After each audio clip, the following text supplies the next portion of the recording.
बिस्मिल्लाहिर्रहमानिर्रहीम। Dear student, अस्सलाम वालेकुम। इससे पहले हम लोग सी लैंग्वेज के 6 लेक्चर पढ़ चुके हैं। ये हमारा लेक्चर नंबर 7 है जिसको हम स्टडी करने जा रहे हैं। आई होप कि आप लोगों ने इससे पहले जो लेक्चर है वो देखे होंगे, उनके ऊपर प्रैक्टिस भी की होगी। मैं कोशिश कर रहा हूँ कि मैं ये लेक्चर जितना आसान पॉसिबल है उतना आसान करके आप लोगों के साथ मैं शेयर करूँ। आपने अभी तक अगर मेरा चैनल सब्सक्राइब नहीं किया तो काइंडली मेरा चैनल सब्सक्राइब ज़रूर करें, और अगर आपको मेरी वीडियो पसंद आए तो इसको आप लाइक भी ज़रूर करें और अपने फ्रेंड्स के साथ और दूसरे लोगों के साथ शेयर ज़रूर करें ताकि उनको भी फ़ायदा हो। तो डियर स्टूडेंट, आज जो टॉपिक हम लोग डिस्कस करने जा रहे हैं वो टॉपिक कौन से हैं जी? आज हम वेरिएबल को डिस्कस करेंगे, बहुत अहम टॉपिक है। उसके साथ हम देखेंगे कि वेरिएबल डिक्लेरेशन से क्या मुराद है, फिर उसके बाद वेरिएबल इनिशियलाइजेशन से क्या मुराद है, और कुछ प्रोग्रामिंग एग्जांपल्स हैं तो उनको आज हम लोग डिस्कस करेंगे। तो चलते हैं अपने टॉपिक की तरफ। हमारा जो फर्स्ट टॉपिक है वो है जी वेरिएबल। तो बहुत अहम टर्म है जी वेरिएबल की। जब हम डेफिनेशन करते हैं तो डेफिनेशन इसकी काफी एंगल से हो जाती है, और बुक्स जब आप देखेंगे तो उन बुक्स के अंदर डिफरेंट किस्म की डेफिनेशन हैं। तो मैं बड़ी जो सिंपल सी डेफिनेशन है वो आप लोगों के साथ डिस्कस करूंगा। देखिए, वेरिएबल क्या है? It is a named memory location. यानी वेरिएबल जो है ये कोई एक मेमोरी लोकेशन है, एक ऐसी मेमोरी लोकेशन जिसका हमने कोई लेबल रखा हुआ है, जिसका हमने कोई नेम रखा हुआ है, और हम इस लोकेशन को इस्तेमाल कर रहे हैं अपनी इनपुट स्टोर करने के लिए, प्रोसेसिंग का जो रिजल्ट है उस रिजल्ट को स्टोर करने के लिए। तो एनीवे हमारी मेमोरी के अंदर अगर कोई भी लोकेशन है, लेट्स से आपको समझाने के लिए बना रहा हूं कि फॉर एग्जांपल ये मेरे पास एक मेमोरी है। मेमोरी वैसे दूसरी फॉर्म में होती है, लेकिन मैं आपको समझाने के लिए मैं मेमोरी को इस तरह वर्टिकल बना रहा हूं, ठीक है। तो अब इसमें मेरे पास ये मैंने छोटा सा एक ब्लॉक क्रिएट कर दिया और इस ब्लॉक का मैंने नेम रख दिया ए। तो अब ये जो मेमोरी लोकेशन है, इस मेमोरी लोकेशन को हम लोग क्या बोलेंगे? वेरिएबल। यानी हमने ए के नाम की मेमोरी एक मेमोरी लोकेशन क्रिएट कर दी। लोकेशन तो ऑलरेडी क्रिएटेड होती हैं, हम जस्ट उनको लेबल करते हैं। तो ऐसी लोकेशन को हम लोग कहते हैं वेरिएबल। इसकी एक और डेफिनेशन भी मैं यहां से आपके साथ मैं डिस्कस कर लूं। A variable is a named memory location which is used to store input and output। यानी वेरिएबल क्या चीज है? हमारी एक नेम्ड मेमोरी लोकेशन है, यानी हमारे कंप्यूटर की जो मेमोरी है उस मेमोरी के अंदर अगर हमने कोई एक लोकेशन, उस लोकेशन का हमने कोई नेम रख दिया तो फिर उस लोकेशन को हम लोग कहते हैं वेरिएबल। इसको हम इस्तेमाल किस लिए करते हैं? जब हम प्रोग्रामिंग करते हैं, मुख्तलिफ किस्म के प्रोग्राम या सॉफ्टवेयर डेवलप कर रहे होते हैं, तो उस दौरान हमने इनपुट लेनी है, उस इनपुट को भी स्टोर करना होता है। उस इनपुट के ऊपर प्रोसेसिंग होती है, तो प्रोसेसिंग के बाद उनका एक रिजल्ट बनता है, उस रिजल्ट को भी हमें स्टोर करना होता है। तो वेरिएबल जो है ये टेम्परेरी हमारी जो इनपुट है उसको भी स्टोर करते हैं, हमारी जो आउटपुट है ये उसको भी स्टोर करते हैं। इसी तरह से इसकी एक और डेफिनेशन भी की जाती है। It is a quantity whose value can be changed while program execution. यानी ऐसी क्वांटिटी जिसकी value time to time change की जा सकती है। यानी प्रोग्राम एग्जीक्यूशन से मुराद होती है कि अगर हमारा प्रोग्राम चल रहा है और ड्यूरिंग प्रोग्राम एग्जीक्यूशन अगर हम किसी लोकेशन की वैल्यू बार बार चेंज कर सकते हैं तो फिर उस लोकेशन को या उस क्वांटिटी को हम लोग कहते हैं वेरिएबल। मैं रिपीट कर रहा हूं, ऐसी क्वांटिटी जिसकी वैल्यू बार बार चेंज हो सकती है। प्रोग्राम एग्जीक्यूशन से क्या मुराद है? अगर हमारा प्रोग्राम रन हो रहा है, हमारा प्रोग्राम चल रहा है, तो हम कहते हैं हमारा प्रोग्राम एग्जीक्यूट हो रहा है। तो प्रोग्राम एग्जीक्यूशन के दौरान अगर हमारे पास कोई क्वांटिटी है और उस क्वांटिटी की हम वैल्यू चेंज कर लेते हैं तो फिर उस क्वांटिटी को हम लोग कहते हैं वेरिएबल। फॉर एग्जांपल हमारे पास वेरिएबल ए है, तो मैं पहले इस वेरिएबल ए के अंदर जो है लेट्स से मैं 5 स्टोर कर लेता हूं, ठीक है। फिर मेरे पास इस मेमोरी की इस लोकेशन पे 5 आगे स्टोर हो गया। फिर प्रोग्राम में आगे बढ़ के जब थोड़ा सा आगे एग्जीक्यूट हुआ तो मैंने इसके अंदर 10 स्टोर करवा दिया। तो क्या होगा? जो 5 होगा वो उस लोकेशन से खत्म हो जाएगा, ओवरराइट हो जाएगा और उसकी जगह पे 10 आ जाएगा। तो इसका मतलब यह है कि ए के अंदर हम जब चाहें हम वैल्यू चेंज कर सकते हैं, तो फिर ए को हम लोग क्या कहते हैं? वेरिएबल। तो बात एक ही है। वेरिएबल क्या चीज है? It is a named memory location, और इसमें आप जब चाहें आप अपनी वैल्यू जो है वो चेंज कर सकते हैं। It is just like a white board. जैसे आपके सामने ये व्हाइट बोर्ड बना हुआ है, तो मैं व्हाइट बोर्ड को यूज कर रहा हूं, मैं कुछ लिख रहा हूं, जब मैंने लिख लिया तो उसके बाद मैं इरेज करता हूं, मैं नए सिरे से लिख लेता हूं, फिर मैं इरेज करता फिर नए सिरे से लिख लेता हूं। तो सेम केस हमारे पास मेमोरी के अंदर वेरिएबल का है कि हम वेरिएबल बना लेते हैं और इस वेरिएबल के अंदर पहले कोई एक इनपुट हमने रखवा ली, उसके बाद फॉर एग्जांपल वो इनपुट हमें नहीं चाहिए, हमने किसी और इनपुट को स्टोर करना है, तो फिर हम दूसरी इनपुट को स्टोर करवा लेंगे। उसके बाद लेट्स से हमने किसी और इनपुट को स्टोर करना है तो वो इनपुट भी हम स्टोर करवा सकते हैं। तो वेरिएबल क्या चीज है?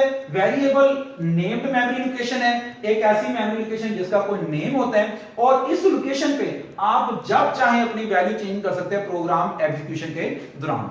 ये वेरिएबल बहुत इंपॉर्टेंट कॉन्सेप्ट है डियर स्टूडेंट्स।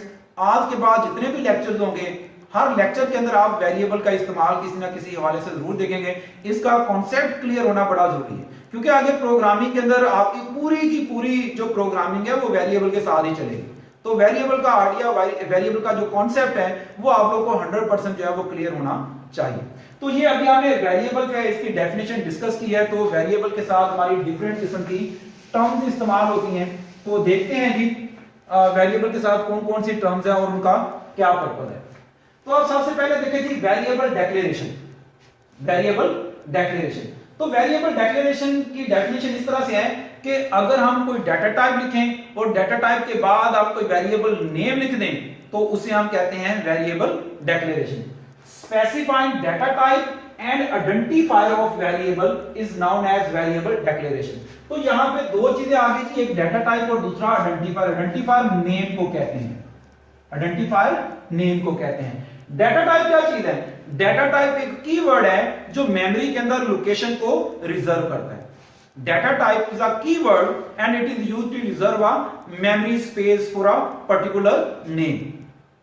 मैं रिपीट करता हूं, मैंने जैसे पहले बात की थी, मैं डायग्राम बना रहा हूं। लेट्स से कि मेरे पास ये मेमोरी है। मैंने पहले भी बात की कि मेमोरी इस फॉर्म में नहीं होती, वो हॉरिजॉन्टल फॉर्म है। आपको समझाने के लिए मैं इस तरह से ड्रा कर रहा हूं, ठीक है। तो मैंने यहां पे लिख दिया इंट स्पेस ए। ये वेरिएबल हम क्रिएट कैसे करते हैं? मैंने क्या लिखा? इंट स्पेस ए। तो इंट जो है ये मेरे पास एक डाटा टाइप है, ठीक है, और ए जो है ये मेरे पास वेरिएबल नेम है, और वेरिएबल नेम को हम आइडेंटिफायर बी कहते हैं। वेरिएबल नेम को आइडेंटिफायर बी कहा जाता है। अब इंट ए, अब डाटा टाइप क्या करेगी? मेमोरी के अंदर कुछ बाइट रिजर्व कर लेगी, मेमोरी के अंदर कुछ बाइट रिजर्व कर लेगी, और जो आइडेंटिफायर होगा वो उस लोकेशन का नेम बन जाएगा। तो इस तरह से हम वेरिएबल क्रिएट कर लेते हैं। तो आप सादा अल्फाज में ऐसे भी कह सकते हैं कि मेमोरी में वेरिएबल क्रिएट करना, मेमोरी में वेरिएबल बनाना, उसे हम वेरिएबल डिक्लेरेशन कहते हैं। आई रिपीट, मेमोरी हमारे कंप्यूटर की जो मेमोरी है वहां पे उस मेमोरी के अंदर कोई वेरिएबल बनाना, उसे हम क्या कहते हैं? Variable declaration. और किस तरह से वेरिएबल क्रिएट होगा? आप डाटा टाइप लिखेंगे, डाटा टाइप के बाद वेरिएबल नेम लिख देंगे तो हमारे पास वेरिएबल क्रिएट हो जाएगा। जैसे ये एग्जांपल है, इंट मैंने इस्तेमाल किया, इंट स्टैंड फॉर इंटीजर। ये हमारे पास एक डाटा टाइप है। ये डाटा टाइप क्या करती है? मेमोरी के अंदर कुछ बाइट जो है वो रिजर्व कर लेती है, और जो नेम होगा, जो आइडेंटिफायर होगा, वो उस लोकेशन का नेम बन जाएगा। अब ये मेरे पास एक वेरिएबल क्रिएट होगा ए के नाम का। अब इसको जिस भी काम के लिए मैंने इस्तेमाल करना है, जिस भी इनपुट के लिए मैंने इसको यूज करना है, मैं इसको यूज करूंगा। आगे कुछ प्रोग्रामिंग एग्जांपल हैं, तो उन एग्जांपल के अंदर आप प्रैक्टिकली देखेंगे कि ये वेरिएबल किस तरह से इस्तेमाल होते हैं। तो वेरिएबल डिक्लेरेशन हो गया जी, मेमोरी के अंदर वेरिएबल क्रिएट करना, उसे वेरिएबल डिक्लेरेशन कहते हैं। और इसकी डेफिनेशन ये है कि आप डाटा टाइप के बाद वेरिएबल नेम लिख दें तो हमारा वेरिएबल डिक्लेयर होगा। Each variable has a data type and N identifier. Her variable की एक डाटा टाइप होती है और उसका एक आइडेंटिफायर होता है। डाटा टाइप जैसे ये है, और नेम मैंने बताया, इसे हम कहते हैं आइडेंटिफायर। डाटा टाइप क्या करती है? Data type reserve certain byte of memory, यानी डाटा टाइप क्या है? वो मेमोरी के अंदर कुछ बाइट रिजर्व कर लेती है, and identifier becomes the name of that reserve memory. और आइडेंटिफायर जो होता है वो जो मेमोरी रिजर्व की होती है उसका नेम बन जाता है। फिर इसके बाद हमें इसको आगे जिस पर्पस के लिए इस्तेमाल करना, हम इस्तेमाल कर सकते हैं। अच्छा, अब हमारे पास जब हम प्रोग्राम बना रहे होते हैं तो प्रोग्राम के अंदर हमने एक वेरिएबल नहीं बनाना होता, हम प्रोग्राम के अंदर बहुत सारे वेरिएबल जो है वो बना रहे होते हैं। मुख्तलिफ कामों के लिए, मुख्तलिफ किस्म के डाटा को स्टोर करने के लिए बहुत सारे वेरिएबल बना रहे होते हैं। तो होता यूं है, when a variable is declared, a certain number of bytes in the memory are allocated to the variable name। तो जब वेरिएबल डिक्लेयर होगा तो हमारे पास कुछ बाइट जो हैं वो रिजर्व हो जाएंगे उस पर्टिकुलर नेम को। The amount of memory is allocated according to the type of variable। अब ये बात की जा रही है कि हमारे पास वो जो हमने वेरिएबल बनाया, हमारे पास वेरिएबल क्रिएट हो गया। अब ये मैंने a के नाम का सपोज वेरिएबल बना लिया, इंटीजर a मैंने लिखा, ठीक है, a के नाम का मेरा वेरिएबल क्रिएट हो गया। तो ये कितनी स्पेस रिजर्व होगी? कितने बाइट की ये लोकेशन जो है वो क्रिएट हो गया है। जो वेरिएबल है इसका साइज क्या होगा, कितने बाइट इसका साइज होगा। तो वेरिएबल का जो साइज है वो डाटा टाइप के ऊपर डिपेंडेंट होगा, ठीक है। मिसाल के तौर पे इंटीजर जो है, कुछ आर्किटेक्चर ऐसे हैं जहां पे ये 2 बाइट का एक ब्लॉक बनाते हैं, कुछ आर्किटेक्चर ऐसे हैं जहां पे ये 4 बाइट का ब्लॉक बनाते हैं। इसी तरह से हमारे पास एक डाटा टाइप है जी 4, वो कैरेक्टर वेरिएबल बनाने के लिए इस्तेमाल होती है, उसका साइज 1 बाइट है। इसी तरह से हमारे पास फ्लोट है, डबल है, आगे जाके हम डाटा टाइप को डिस्कस करेंगे, डिटेल में हम डिस्कस करेंगे। तो वो जो फ्लोट है उसका साइज जो है वो 4 बाइट होता है, डबल जो उसका साइज जो है वो 8 बाइट होता है, और लॉन्ग डबल जो उसका साइज 10 बाइट हो जाता है। तो एनीवे जब हम वेरिएबल क्रिएट करेंगे तो वेरिएबल का साइज क्या होगा, वो डिपेंडेंट होगा हमारी डाटा टाइप के ऊपर। हमारे पास एक से ज्यादा डाटा टाइप अवेलेबल है, तो जैसी डाटा टाइप होगी उतनी साइज की लोकेशन जो होगी वो क्रिएट हो जाएगी। मिसाल के तौर पे इंटीजर आपने इस्तेमाल किया, तो इंटीजर आमतौर पे 2 बाइट का ब्लॉक बनाता है, तो इसका जो साइज होगा वो फिर 2 बाइट होगा। अच्छा जी, if there are more than one variable of same data type then they can be declared as int WAK। ये एग्जांपल दिया है कि अगर आपने एक से ज्यादा वेरिएबल बनाने हैं तो वेरिएबल बनाने के भी मुख्तलिफ तरीके हैं। मिसाल के तौर पे मैं int a कर देता हूं, उसके बाद मैंने कर लिया int w, और उसके बाद मैंने कर लिया int k। तो इस तरह से मैं अलग-अलग भी वेरिएबल क्रिएट कर सकता हूं। और अगर आप एक ही लाइन में क्रिएट करना चाहें तो आप एक लाइन में भी क्रिएट कर सकते हैं। पहले डाटा टाइप देंगे, उसके बाद वेरिएबल नेम और उनके दरमियान में आप स्पेस देते जाएंगे। अब इंटीजर क्या करेगा, w के नाम की भी स्पेस बना देगा और उसके बाद k के नाम की भी स्पेस बना देगा। तो इस तरह से 3 वेरिएबल जो होंगे वो क्रिएट हो जाएंगे। इसी तरह से हमारे पास एक डाटा टाइप फ्लोट है, आगे हम जाके इस पे डिस्कस करेंगे कि हमारी लैंग्वेज के अंदर कितनी किस्म की डाटा टाइप्स हैं और कौन सी डाटा टाइप किस किस्म का वेरिएबल बनाने के लिए इस्तेमाल की जाती है। तो इसी तरह से हमारे पास फ्लोट एक डाटा टाइप है, ये क्या करेगी, x, y और z मेमोरी के अंदर 3 लोकेशन क्रिएट कर देगी, 3 वेरिएबल बना देगी, एक x के नाम का, एक y के नाम का और एक z के नाम का। अच्छा, इसमें एक चीज याद रखिएगा, compiler reports an error if undeclared variable is used in a program. तो देखें, मैंने अगर अपने प्रोग्राम में कोई वेरिएबल क्रिएट नहीं किया, मैंने अपने प्रोग्राम में कोई वेरिएबल डिक्लेयर नहीं किया, लेकिन अगर मैं उस वेरिएबल को डिक्लेयर किए बगैर या क्रिएट किए बगैर अपने प्रोग्राम में इस्तेमाल करूंगा तो मेरा जो कंपाइलर है, सी लैंग्वेज का जो कंपाइलर है, वो फिर फौरी तौर पे एरर दे देगा। हम अनडिक्लेयर्ड वेरिएबल या अनक्रिएटेड वेरिएबल जो है उसको अपने प्रोग्राम में इस्तेमाल नहीं कर सकते। इस चीज का आप लोगों ने ख्याल रखना है कि जब आप अपना प्रोग्राम बनाएंगे और उस प्रोग्राम में जो भी आपने वेरिएबल इस्तेमाल करना होगा, पहले आप उस वेरिएबल को डिक्लेयर करेंगे, उसको क्रिएट करेंगे और उसके बाद आप उस वेरिएबल को इस्तेमाल करेंगे। तो ये था जी वेरिएबल डिक्लेरेशन। और इसके बाद इसी तरह से है जी वेरिएबल इनिशियलाइजेशन। हमने कोई वेरिएबल क्रिएट तो कर लिया, वेरिएबल क्रिएशन को हमने नाम दे दिया, हमने वेरिएबल डिक्लेयर कर लिया। अब उस वेरिएबल के अंदर हमने वैल्यू को स्टोर करवाना है। तो जब आप किसी वेरिएबल में वैल्यू को स्टोर करवाते हैं तो उसे हम कहते हैं इनिशियलाइजेशन, इसे असाइनमेंट भी कहते हैं। मिसाल के तौर पे मैंने पीछे एक वेरिएबल डिक्लेयर किया था इंटीजर a, ठीक है। तो क्या हुआ कि ये मेरे पास मेमोरी है और इस मेमोरी के अंदर a के नाम का वेरिएबल क्रिएट हो गया, ये वेरिएबल डिक्लेयर हो गया।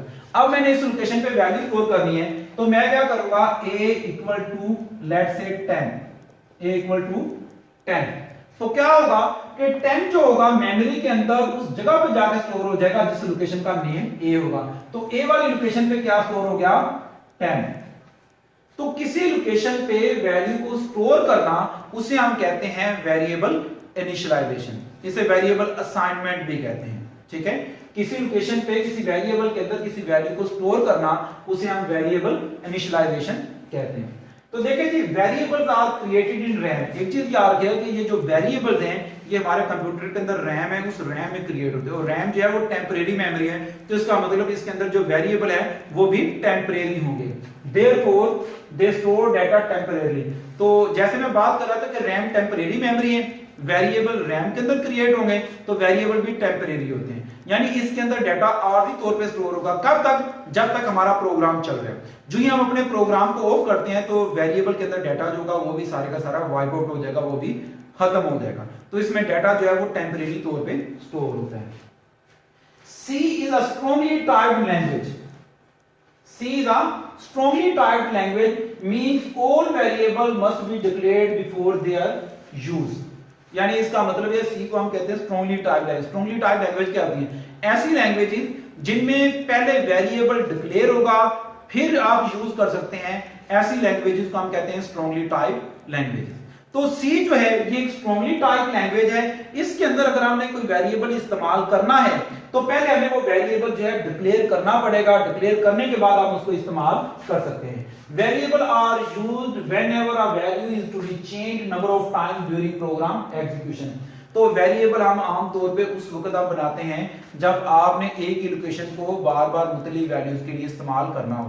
पहले आपने उस लोकेशन पे कोई एक वैल्यू स्टोर करनी है, फिर कोई दूसरी है, फिर कोई तीसरी है। तो जहां पे आपने वैल्यू को बार बार चेंज करवाना होगा, आपने स्टोर भी करवाना और उसको चेंज भी करवाना है, तो वहां पे फिर हम लोग वेरिएबल के लिए इसको इस्तेमाल करते हैं। लेकिन इसमें एक चीज याद रखिएगा कि वेरिएबल के अंदर वैल्यू चेंज हो जाती है। जैसे a इक्वल टू 10 है, मैं यहां पे आके a इक्वल टू अगर 50 लिखूंगा तो 10 की जगह पे 50 आ जाएगा, यानी 10 खत्म हो जाएगा और 50 आ जाएगा, वो ओवरराइट हो जाएगी।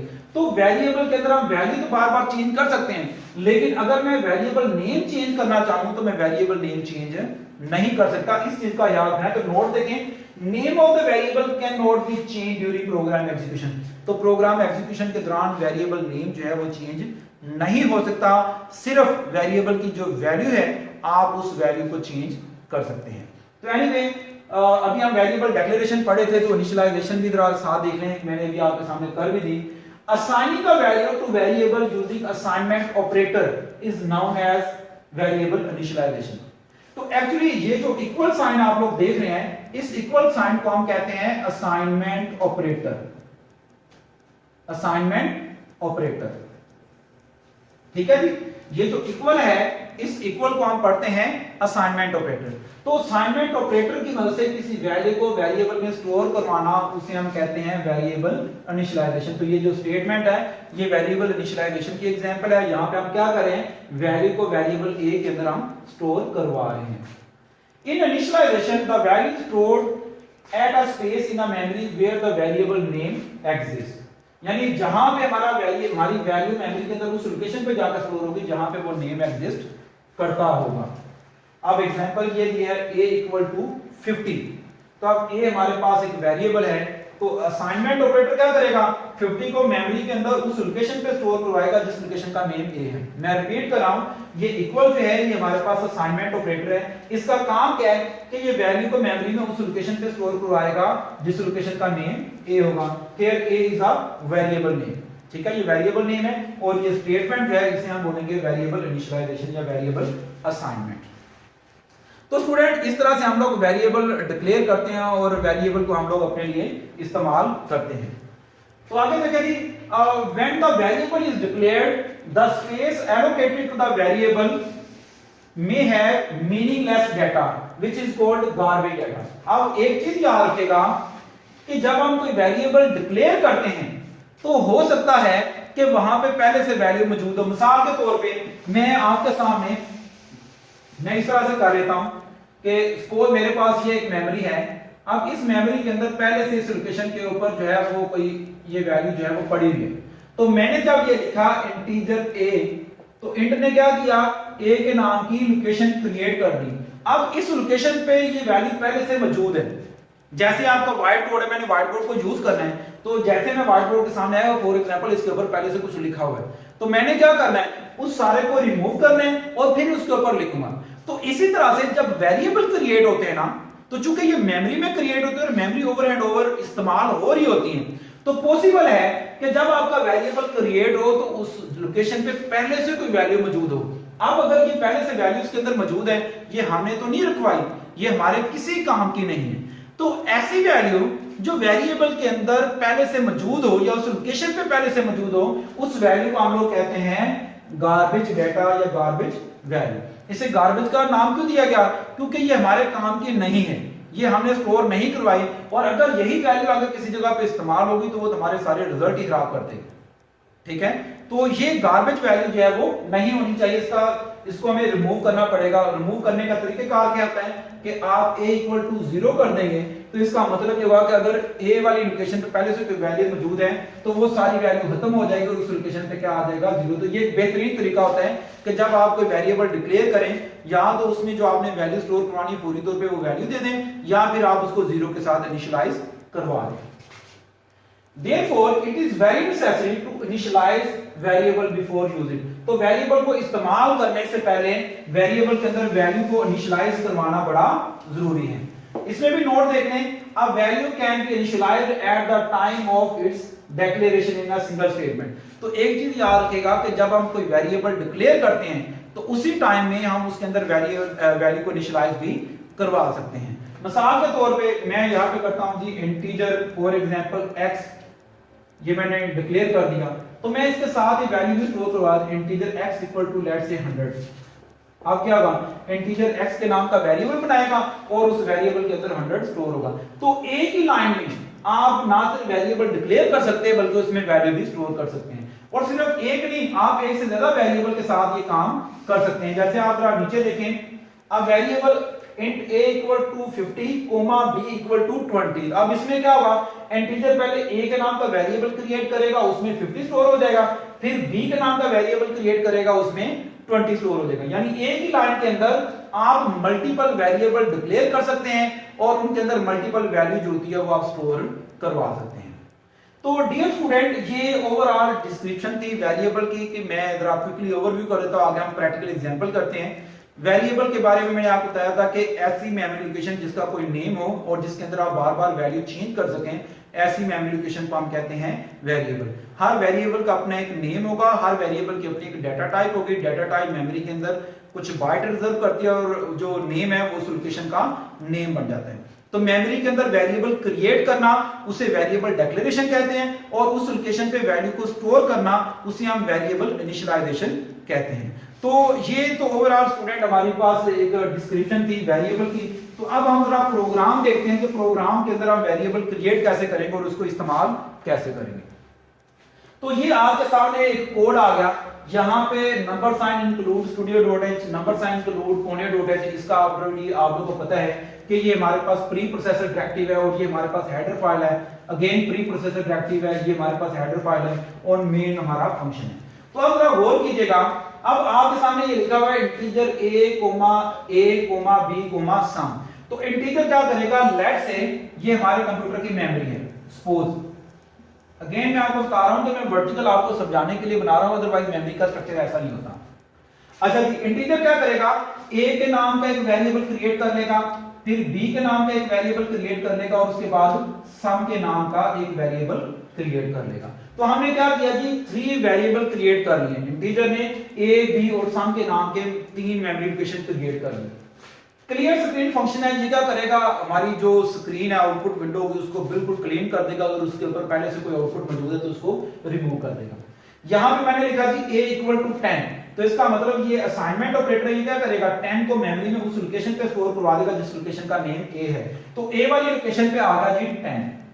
उसके बाद b इक्वल टू 20, तो 20 उस लोकेशन पे स्टोर होगा जिस लोकेशन का नेम b है, तो b वाली लोकेशन पे आ गया 20। और उसके बाद मैंने लिखा sum equal to a plus b। अब इसका मतलब ये है कि a वाली लोकेशन पे जो वैल्यू पड़ी है, a वाली लोकेशन पे कितनी वैल्यू है 10, और b वाली लोकेशन पे जो वैल्यू पड़ी हुई है वहां पे कितना है 20। तो a वाली और b वाली लोकेशन पे जो वैल्यू पड़ी है वो दोनों ऐड होगी। ऐड होने के बाद जो रिजल्ट बनेगा वो रिजल्ट कहां पे आ जाएगा, सम के अंदर। तो सम के अंदर कितनी वैल्यू आएगी 50, सॉरी ये सम के अंदर वैल्यू आ गया जी 30। 20 प्लस 10, तो हमारे पास आंसर कितना हो गया 30। तो यहां पे 3 वेरिएबल डिक्लेयर कर लिए, यहां पे a को इनिशियलाइज करवा लिया, फिर b को इनिशियलाइज करवा लिया और फिर a और b की जो वैल्यूज उनको हमने ऐड करके हमने सम में स्टोर करवा दी। उसके बाद है जी प्रिंट एफ। प्रिंट एफ एक ऐसा फंक्शन है जो आपकी वैल्यू को स्क्रीन के ऊपर शो करेगा। अब हम सपोज कर लेते हैं कि ये हमारी आउटपुट विंडो है, यानी ये हमारा मॉनिटर है, ठीक है, हमारी एलसीडी है। तो क्या होगा, प्रिंट एफ क्या करेगा, जो डबल कोमा में वैल्यू होती है उसको एज इट इज प्रिंट कर देता है। डबल कोमा में वैल्यू को एज इट इज प्रिंट कर देता है। लेकिन इसमें भी चीज याद रखिएगा कि a लिखा हुआ है, a एज इट इज आ जाएगा। उसके बाद इक्वल है, इक्वल एज इट इज आ जाएगा। ये जो परसेंटेज डी है ना, इसको हम कहते हैं format specifier, format specifier. Okay, अगर आपने किसी वेरिएबल की वैल्यू को प्रिंट करवाना है तो आपको फॉर्मेट स्पेसिफायर लिखना पड़ेगा। अगर आप फॉर्मेट स्पेसिफायर नहीं लिखेंगे तो आपके वेरिएबल की वैल्यू डिस्प्ले नहीं होगी। तो होगा क्या, a equal as it is आ गया और उसके बाद a की वैल्यू जो होगी वो इधर से परसेंटेज d की जगह पे आके प्रिंट आउट हो जाएगी। तो a में कितनी वैल्यू थी 10, तो यहां पे हमारे पास कितना प्रिंट आउट हो गया 10। उसके बाद है जी स्लैश n, स्लैश एन जो ना ये हमारे पास एस्केप सीक्वेंस है, ये क्या करेगा यहां से लाइन को ब्रेक कर देगा। हम आगे चले गए जी, print f again b equal to, अब आ जाएगा जी b इक्वल टू, और यहां पे अगेन फॉर्मेट स्पेसिफायर है, यहां पे b की वैल्यू आ जाएगी। तो b में कितनी वैल्यू पड़ी थी 20 के आ गई। और उसके बाद स्लैश एन है, एस्केप सीक्वेंस है, लाइन ब्रेक होकर नीचे आ गई, और यहां पे प्रिंट ये sum equal to as it is आ जाएगा, सम इक्वल, और ये जो सम है ये वेरिएबल ये हमारे पास फॉर्मेट स्पेसिफायर की जगह पे आएगा और इसकी वैल्यू कितनी है जी 30। एक चीज याद रखिएगा, अगर ये जो सम है इसको भी मैं डबल कॉमा में लिख दूं तो फिर sum as it is print out हो जाएगा, यानी ये जो अल्फाबेट है यही प्रिंट आउट होगी, इसकी वैल्यू प्रिंट नहीं होगी। आपने ये चीज बड़े ध्यान रखना है इसके ऊपर। जब आप किसी वेरिएबल की वैल्यू को स्क्रीन पे शो करवाना चाहते हैं ना, तो उसको कभी भी डबल कॉमा के अंदर नहीं लिखते, वेरिएबल को कभी भी डबल कोमा के अंदर नहीं लिखते। अगर आपने डबल कोमा के अंदर लिख दिया तो वो फिर सिंपल एक अल्फाबेट बन जाएगा और वो फिर एज इट इज स्क्रीन के ऊपर जो है वो आ जाएगा, और फाइनली दैट्स इट हमारी स्क्रीन को पास कर देगा और हमारी स्क्रीन के ऊपर आउटपुट आ गया। तो ये हमारे पास एक बड़ी सिंपल सी एग्जांपल थी।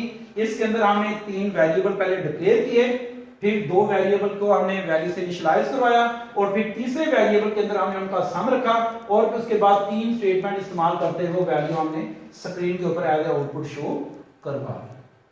तो डियर स्टूडेंट, आई होप यहां से आपको वेरिएबल का कॉन्सेप्ट काफी क्लियर होगा। अब इसी तरह से एक और एग्जांपल है, उसको भी हम लोग कर लेते हैं ताकि वेरिएबल का जो कॉन्सेप्ट है वो आप लोग को जरा अच्छी तरह से क्लियर हो जाए। अच्छा जी, अब यहां पे आप देखें हमने वेरिएबल बना लिए जी, मैंने A B sum minus multiply divide, ये मैंने 1 2 3 4 5 6 वेरिएबल बना लिए। तो ये मेरे पास आ गया ए, ये मेरे पास बी आ गया, और उसके बाद ये सम आ गया, ठीक है जी, और उसके बाद ये मैं माइनस बना लेता हूँ, ठीक है, फिर उसके बाद मैं मल्टीप्लाई बना लेता हूँ, ठीक है, ये मेरे पास मल्टीप्लिकेशन का वेरिएबल बन गया, और फाइनली मेरे पास ये है डिवाइड, ये मेरे पास वो वेरिएबल आ गया। इस तरह से 6 वेरिएबल बन गए। तो यहां पे भी उसी तरह से ए के अंदर 20 और बी के अंदर मैंने 10 स्टोर करवा दिए, यानी यहां पे मैंने क्या किया है, ए में 20 स्टोर करवाया है और बी के अंदर मैंने क्या स्टोर करवाया है 10।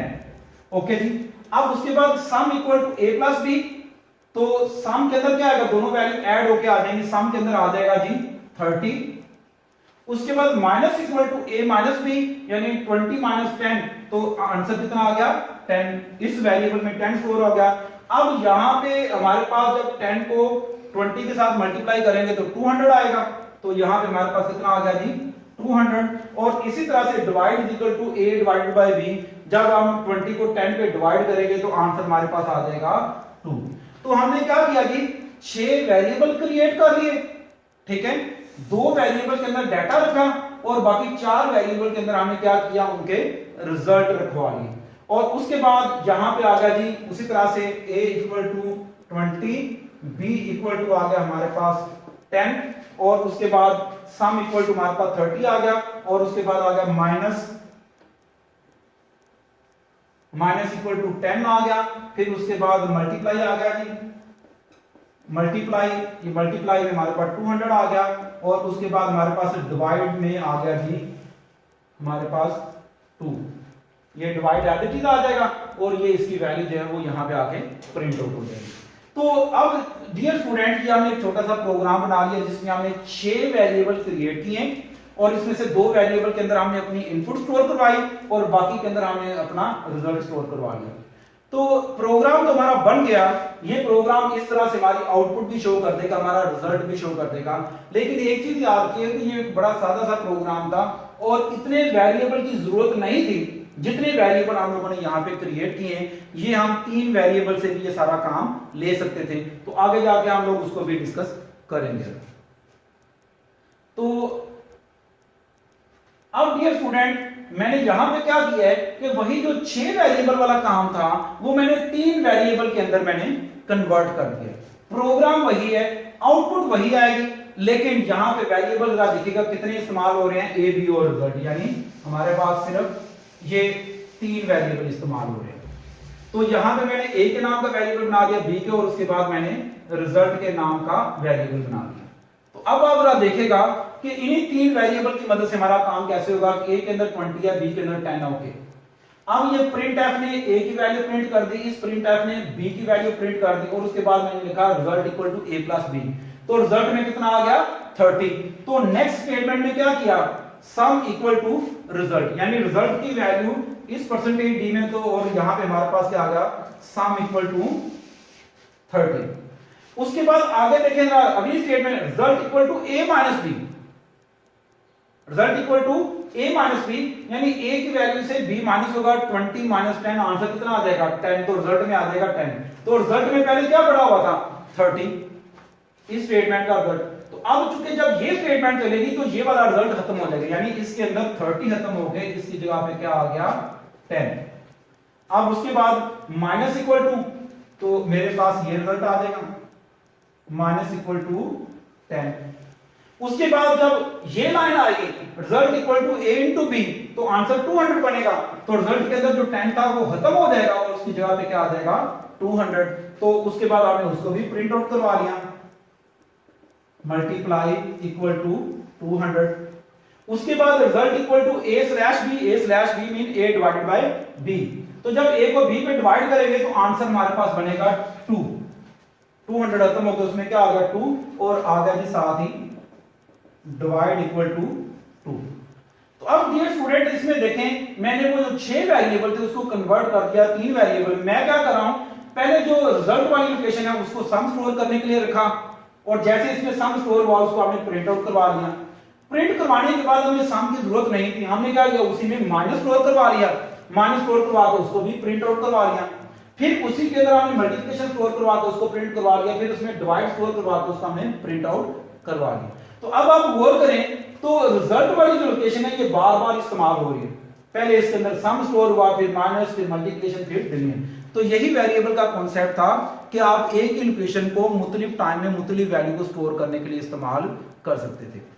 तो इस प्रोग्राम में पिछले प्रोग्राम में फर्क है, हमारा जो पिछला प्रोग्राम था वो ज्यादा मेमोरी स्पेस यूज कर रहा था, ये प्रोग्राम जो है ये कम मेमोरी स्पेस इस्तेमाल करते हैं। तो चीज याद रखिएगा कि जो प्रोग्राम जितना ज्यादा मेमोरी एफिशिएंट होगा, जितनी कम वो मेमोरी इस्तेमाल करेगा उतना वो बेहतर चलेगा। तो हमारी कोशिश ये होती है कि जब हम अपने प्रोग्राम को, अपने सॉफ्टवेयर को डेवलप करते हैं तो बड़े केयरफुली हमने वेरिएबल क्रिएट करने होते हैं, और बड़े केयरफुली वेरिएबल जो है उनको हमने इस्तेमाल करना होता है। तो डियर स्टूडेंट्स, ये हमारा आज का लेक्चर था जो आप लोगों के साथ मैंने डिस्कस किया। होप सो कि आपको वेरिएबल का कॉन्सेप्ट जो है वो क्लियर होगा। वेरिएबल क्या चीज है, वेरिएबल डेक्लेरेशन से क्या मुराद है, इनिशियलाइजेशन से क्या मुराद है, और फिर इन वेरिएबल्स को इस्तेमाल कैसे करना है। तो फिर भी